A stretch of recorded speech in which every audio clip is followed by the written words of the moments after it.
Fit بال world cup کے group B کے match میں امریکہ نے ایران کو 1-0 سے شکست دے کر ناک آؤٹ مرحلے میں جگہ بنا لی۔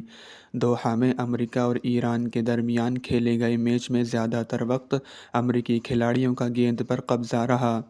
پہلے ہاف کے 38ویں منٹ میں امریکہ کی ٹیم کو موقع ملا اور اس نے ایک گول کے ذریعے برتری حاصل کی۔ دوسرے ہاف میں ایران کی ٹیم نے کچھ دباؤ بڑھایا مگر امریکی دفاع کے آگے ان کی ایک نہ چلی۔ پورے میچ میں امریکی ٹیم ایران کے گول پر 12 مرتبہ حملہ آور ہوئی جبکہ اس نے 5 کارنرز بھی حاصل کیے۔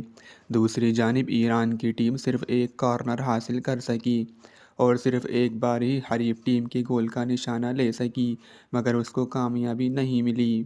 یوں گروپ بی کے اہم میچ میں امریکہ نے ایران کو 1-0 سے مات دے کر ناک آؤٹ راؤنڈ میں جگہ بنا لی۔